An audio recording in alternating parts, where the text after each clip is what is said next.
Hi, Des O'Neill here.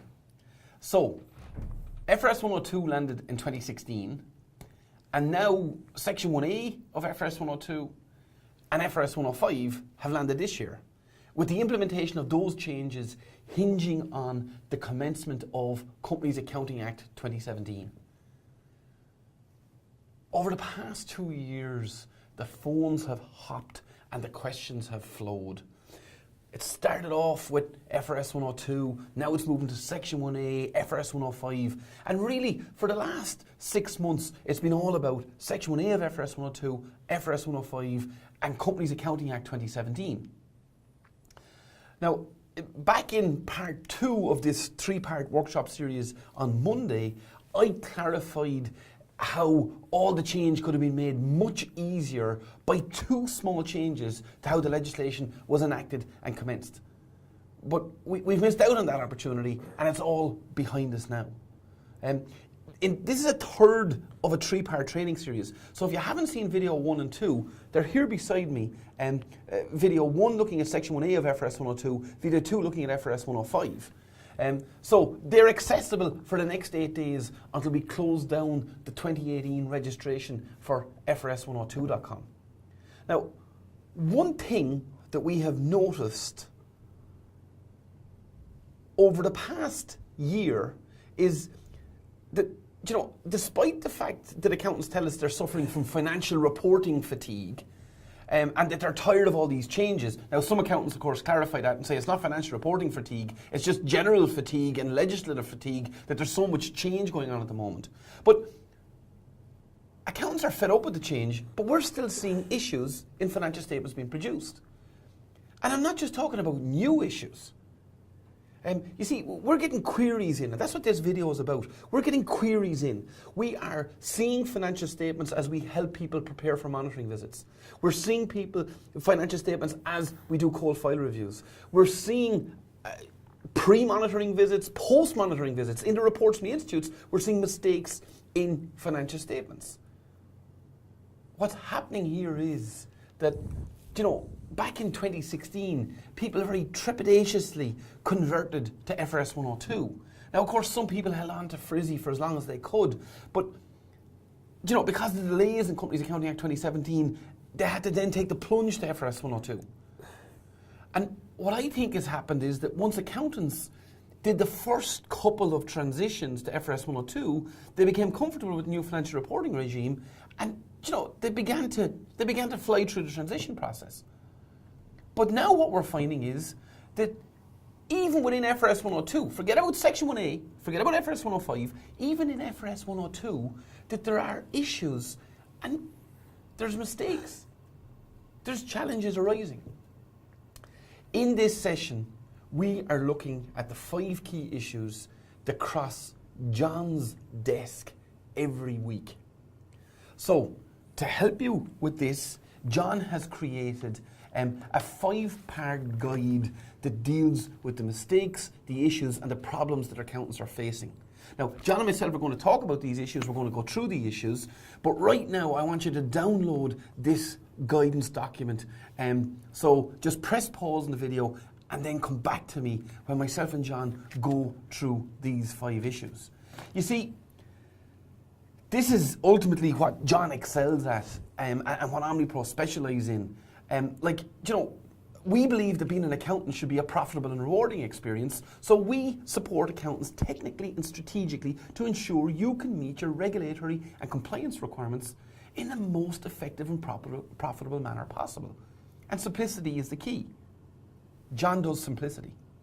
He reads the standards, he digests the standards, he creates examples, but he answers questions in a way that just demystifies the whole thing.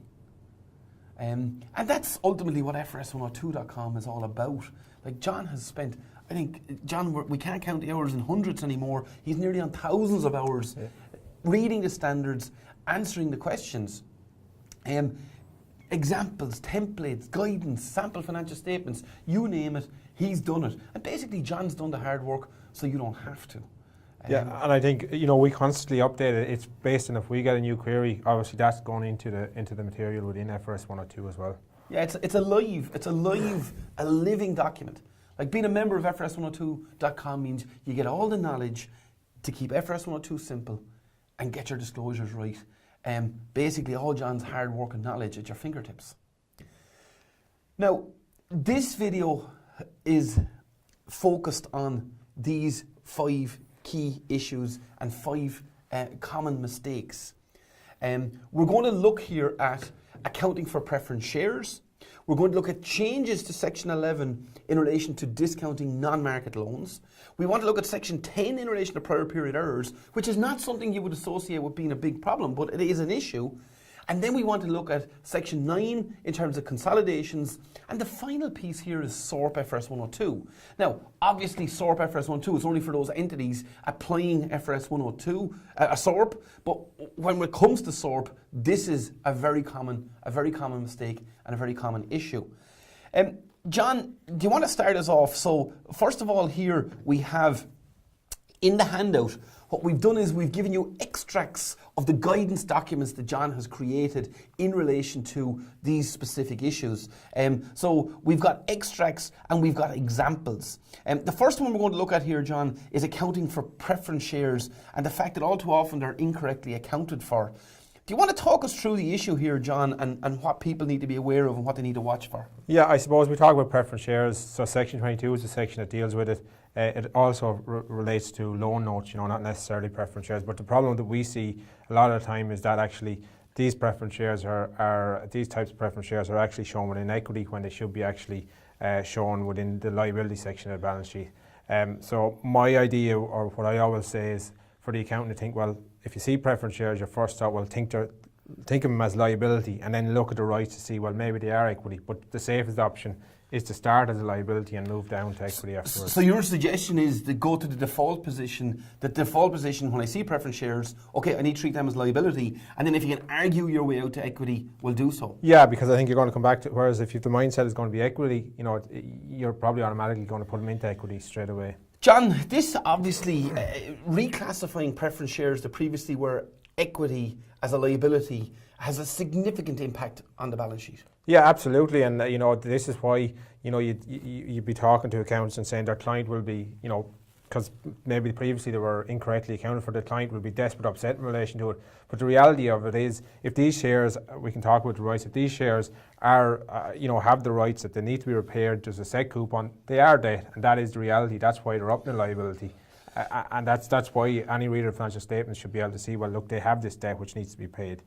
I suppose the starting point for this whole problem, John, if we just look in here at the guidance document, the starting point really is, well, what is the definition of a financial liability and what is the definition of equity? What are the characteristics in preference shares, John, that differentiate? Yeah, so I suppose when you're looking at your preference shares, first of all, you're going to see, is there a coupon rate?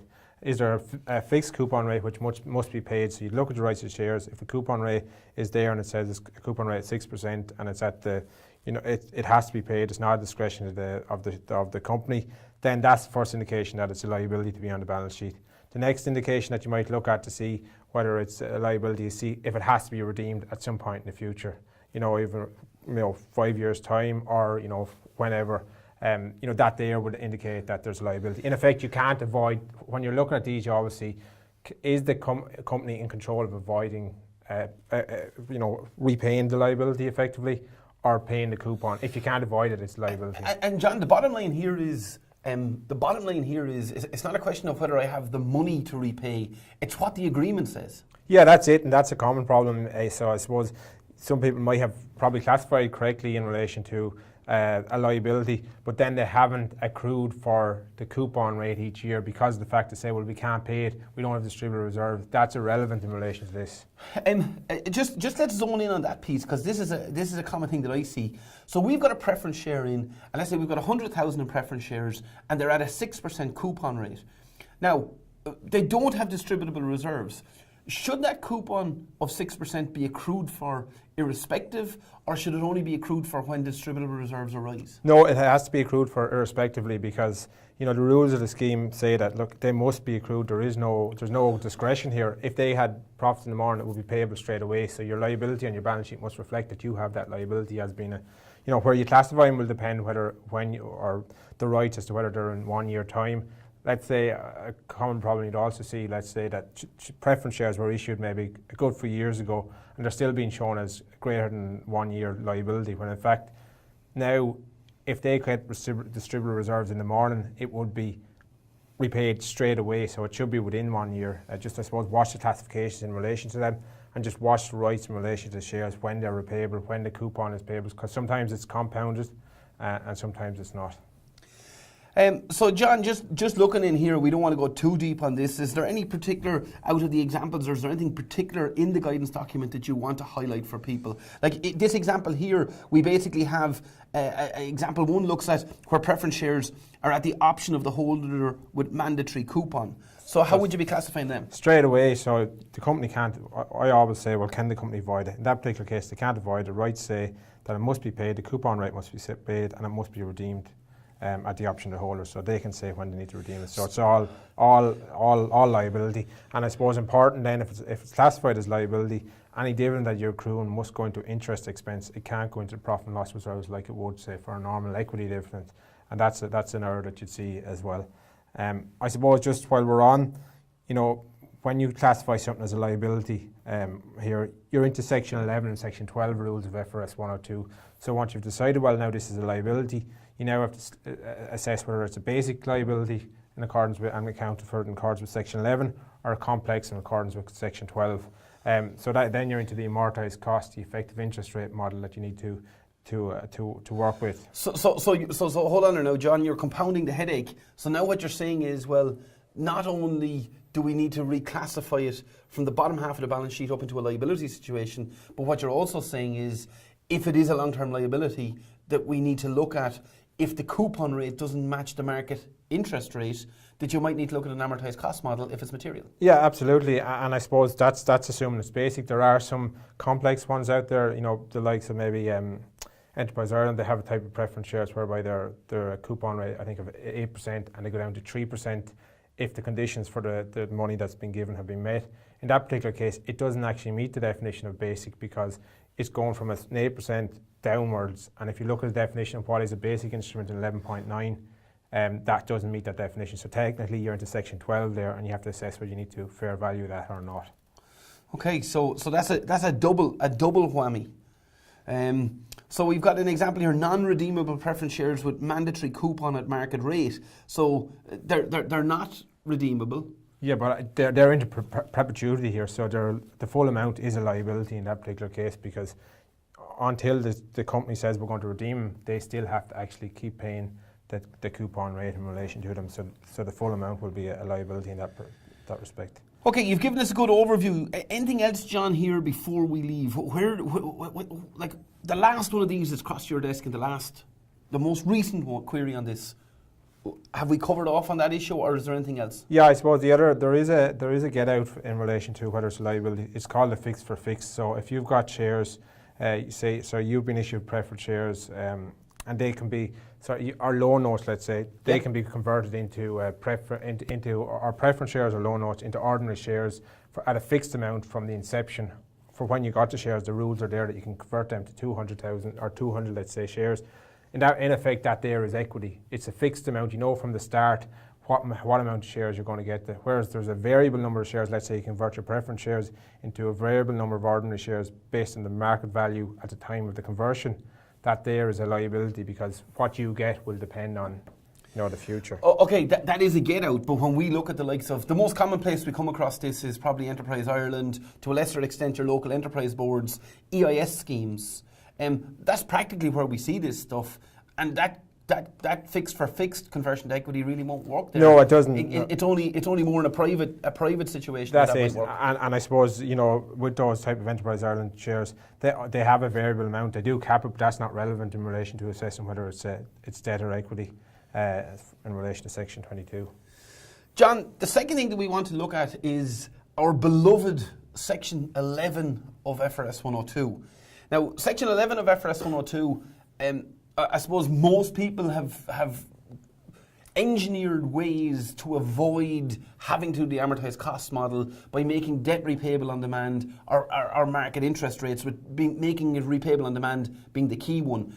One of the big contentious issues here, John, was that the difficulty this was creating, where directors are given loans to companies on a long-term basis. So the director might have $1 million or sitting in, and you know, it's a long-term loan, but now if it's a long-term loan from the director, that they either have to leave it as long-term and amortise it, or under FRS 102, they needed to put it as short-term and make it repayable on demand, which could have a knock-on effect on the balance sheet and raise questions as to whether it would actually be repayable on demand. There was a change in May of this year, John. Yeah, and I suppose just while you were talking about that, subordination also prevented some things from being repayable on demand, those loans. The bank agreements. Yeah, like so they've already automatically altered their agreements. So earlier in 2017, there was a change. What was that change about, and what has it done to our Section 11 loans? Yeah, so it brought in a new Section 1.15a into Section 1, which effectively gives small entities, so as defined by the Act, so the Companies County Act 2017, for those entities where it's a loan from a director or their family members who's a natural person to the company, those loans are factually accounted for as the way we were used to do them under old GAAP. So the amount of money that's been given, less any repayment, you ignore whether it's at market rates or not at market rates from the outset. So there's no discounting. You just need to make sure your accounting policy updated. You referred to a specific section of FRS 102 there. So there's not actually an updated FRS 102. This is part of the triennial review, the revisions of FRS 102 that are going to kick in for periods commencing 1st of January 19. But this was basically passed by way of pronouncement, wasn't it? Yeah, because it's all the uproar and the complaints in relation to the difficulty that caused small entities in relation to it. So it is very welcome, but the areas where we see it being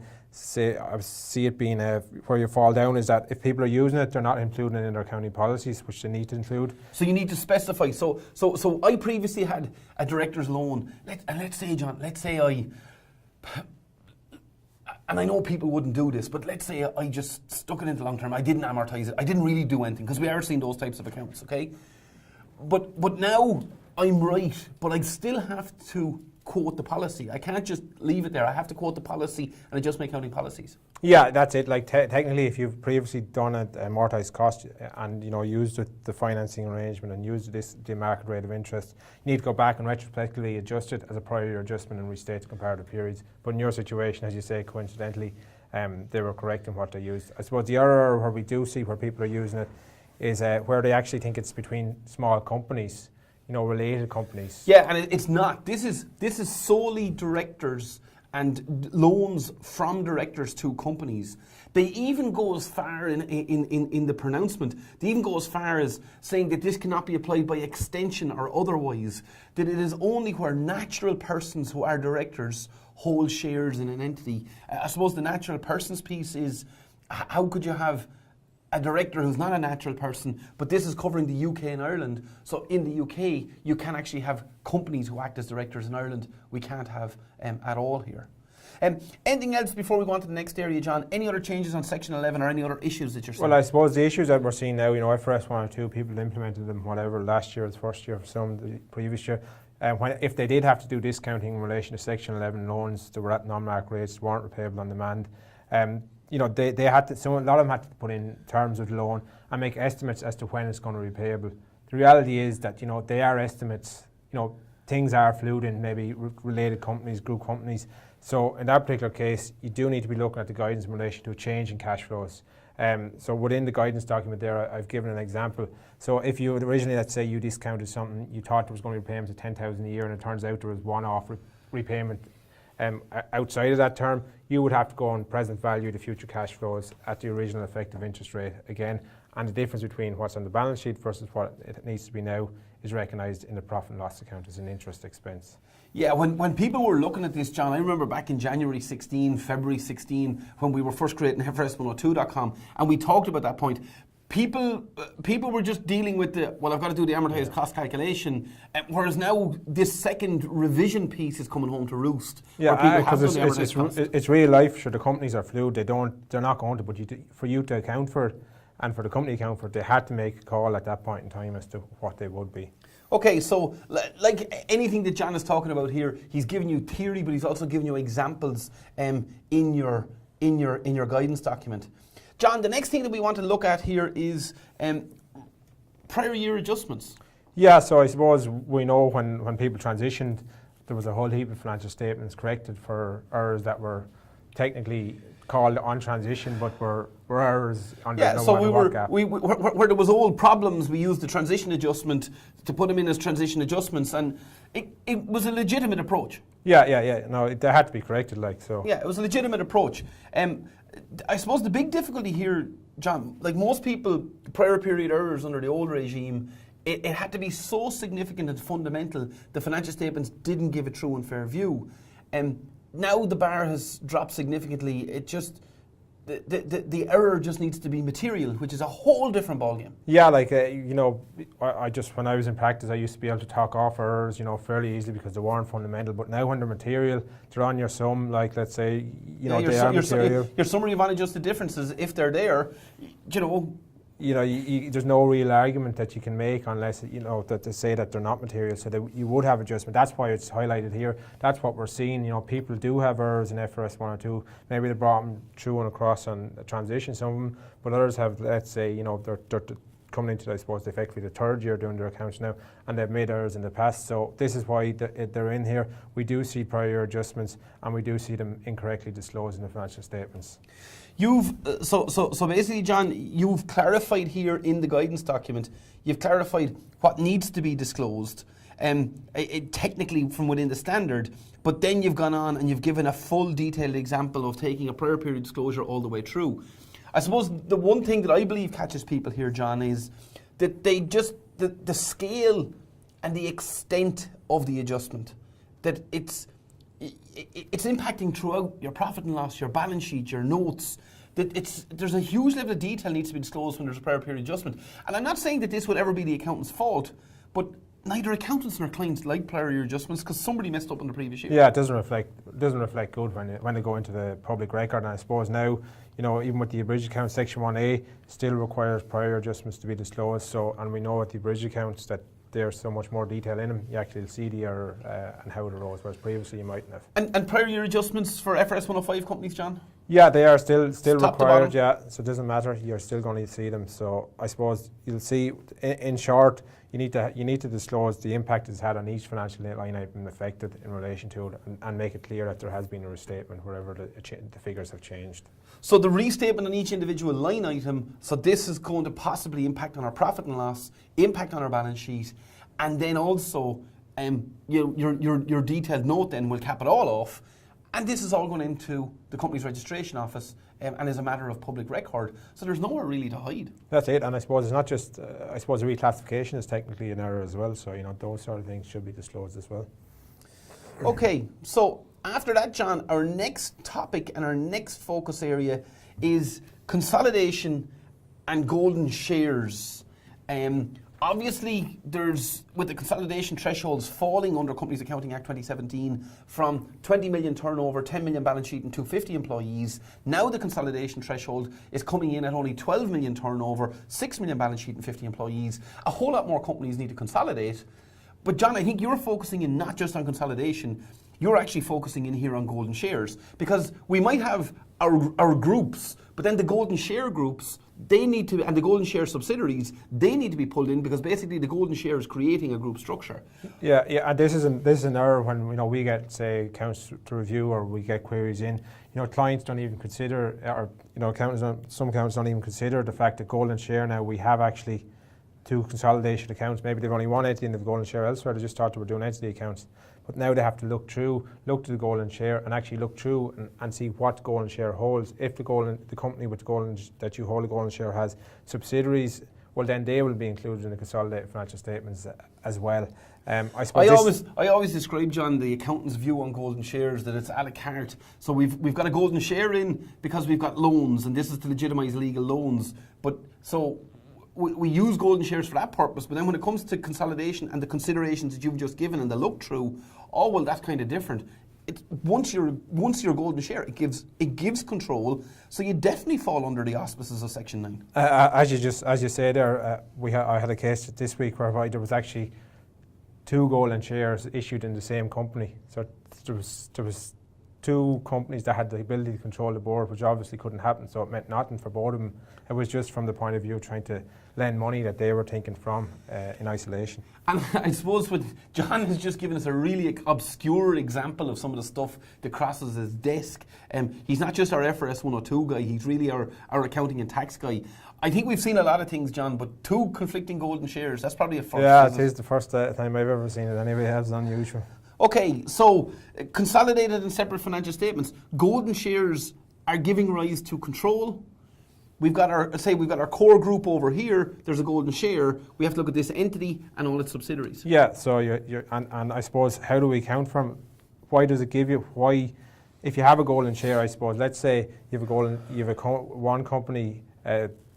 So your own company holds a golden share in another company, and that other company has another company which holds 100%.